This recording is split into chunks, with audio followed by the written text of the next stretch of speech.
অবিশ্বাস্য, মুস্তাফিজের অসাধারণ বোলিং দেখে লাইভে এসে কেমন মন্তব্য করল মহেন্দ্র সিং ধোনি। মোটেই ভাইরাল ভিডিও।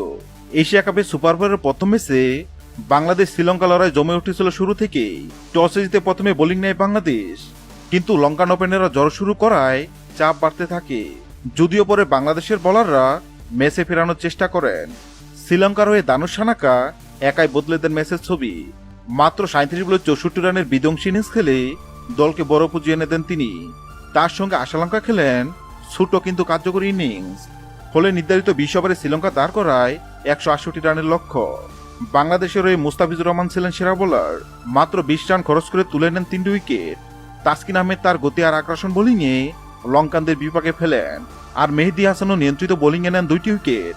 তবে শরীফুল ইসলাম খুব খারাপ দিন কাটিয়েছেন, 4 ওভারে দিয়েছেন 49 রান।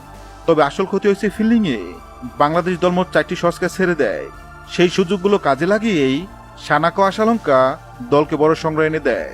ম্যাচ শেষে ভারতীয় কিংবদন্তি মহেন্দ্র সিং সরাসরি লাইভে এসে বলেন, মুস্তাফিজ আজ অসাধারণ বল করেছে। তার মতো ডেড বোলার খুব কমই দেখা যায়। তাসকিনের স্পেলও ছিল দারুণ, আর মেহেদী মাঝের ওভারে চাপ তৈরি করেছে। কিন্তু দুঃখের বিষয় হলো বাংলাদেশ অত্যন্ত 4টি ক্যাচ মিস করেছে। যদি এগুলো ধরা যেত, লঙ্কানরা 168 নয়, হয়তো 130-এর মধ্যে অল আউট হয়ে যেত। শেষে ধোনি আরো যোগ করেন, বাংলাদেশের বোলিং আক্রমণ সত্যিই শক্তিশালী। মুস্তাফিজ, তাসকিন আর মেহেদীর মতো বলার থাকলে যে কোনো দলকে চাপে ফেলা যায়। শুধু ফিল্ডিং এ মনোযোগ বাড়াতে হবে। হ্যাঁ দর্শক, আপনারা কি ধোনির কথার সাথে একমত? অবশ্যই কমেন্ট করে জানাবেন। ভিডিওটি ভালো লাগলে লাইক দিবেন এবং সাবস্ক্রাইব আমাদের চ্যানেলের সঙ্গে থাকবেন।